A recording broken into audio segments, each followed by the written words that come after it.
Perkenalkan, nama lengkap saya Yohanes Arfan, saya dari kelas 11D.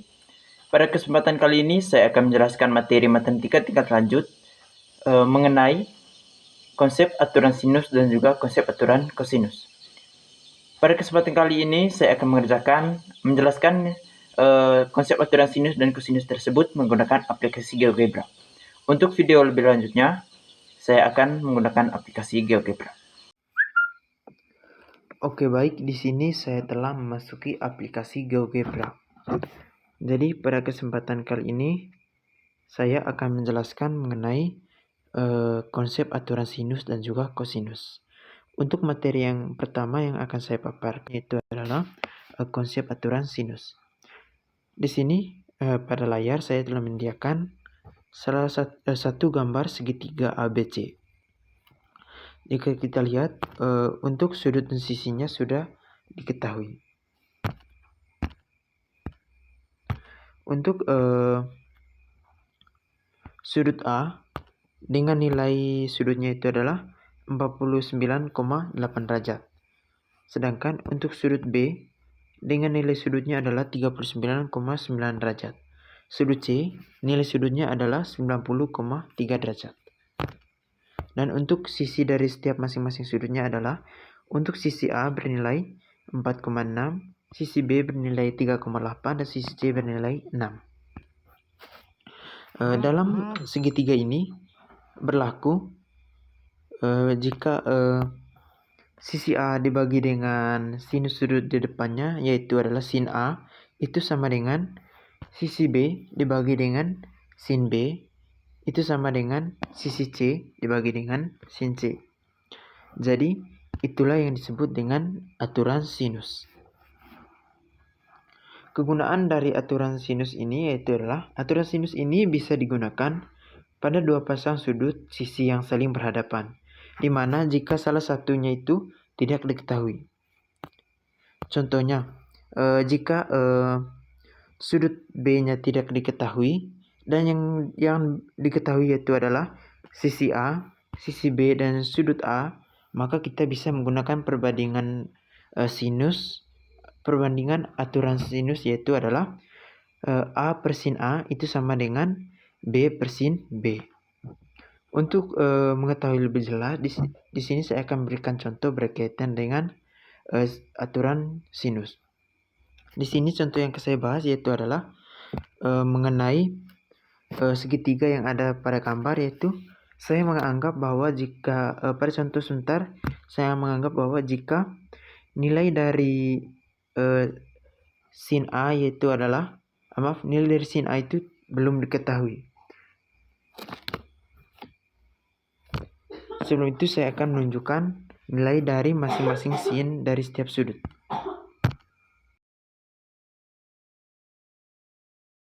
Baik, langsung saja saya akan membahas mengenai contoh soal.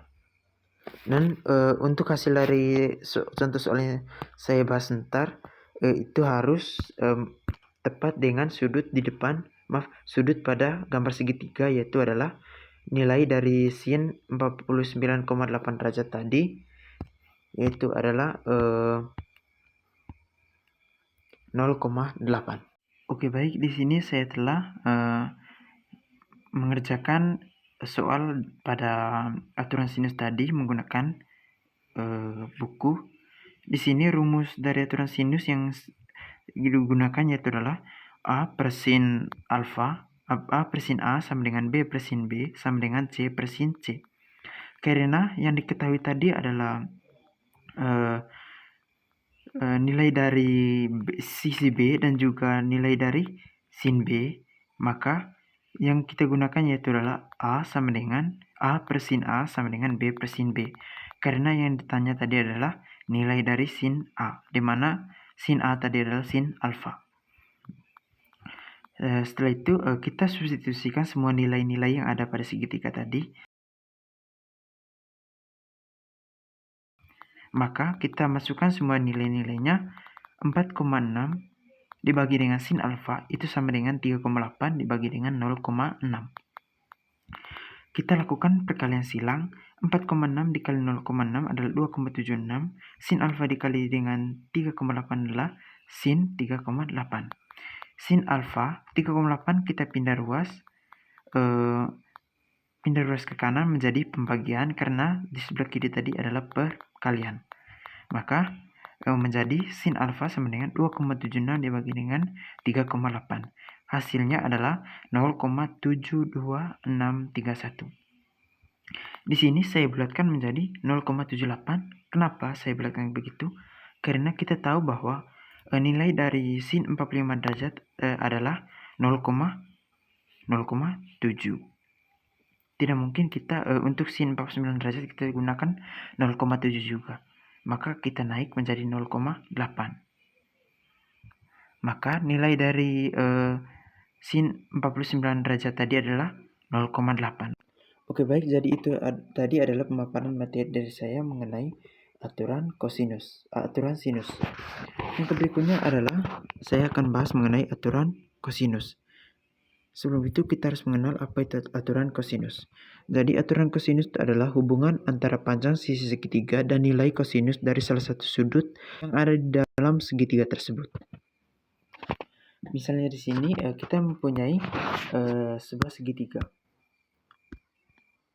Jadi aturan kosinus itu, kegunaan dari aturan kosinus itu adalah mencari nilai dari salah satu sisi yang tidak diketahui. Contohnya itu ketika sisi B dan sisi C diketahui dan juga sudut yang diapit oleh kedua sisi tersebut diketahui, maka yang tidak diketahui itu adalah sisi A. Untuk mencari sisi A, rumusnya yaitu adalah, kemudian jika yang diketahui yaitu adalah sisi B dan sisi C dan juga sudut B, maka yang ditanya yaitu adalah sisi B. Maka rumusnya yaitu adalah, kemudian jika yang diketahui yaitu adalah sisi B dan sisi A, maka yang ditanya yaitu adalah sisi C. Untuk mencari sisi C, kita bisa menggunakan rumus. Untuk perjelas materi yang telah saya bahas ini, saya akan bahas mengenai contoh soal aturan kosinus.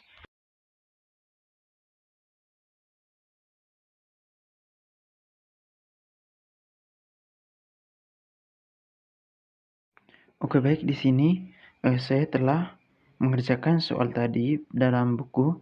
Di sini saya menggunakan, karena yang ditanya tadi adalah sisi A, maka kita menggunakan rumus A kuadrat sama dengan B kuadrat ditambah C kuadrat dikurangi 2 dikali dengan sisi B dikali sisi C dikali dengan cos A, di mana A kuadrat sama dengan nilai dari B tadi adalah 3, C tadi adalah 6, dan cos alfa ya, di mana nilai sudutnya tadi adalah 59,8 derajat. Setelah itu setelah kita substitusikan semua nilai-nilai yang ada atau yang diketahui pada segitiga tadi, kita langsung saja mengerjakannya. Di mana 3 dikuadratkan sama dengan 9, 6 dikuadratkan adalah 36, dikurangi 2 dikali 3 dikali 6, 36, di mana cos dari 59,8 derajat tadi adalah 0,5. Kemudian A kuadrat, hasilnya A kuadrat sama dengan 9 tambah 36 kurang 36 dikali 0,5.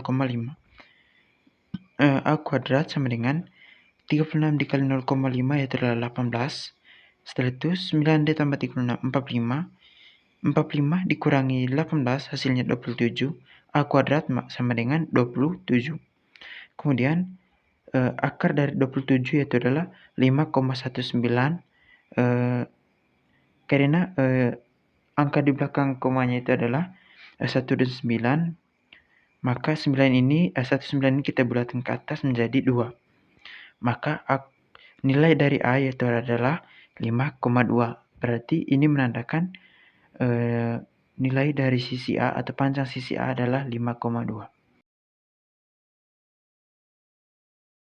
Baik, itu saja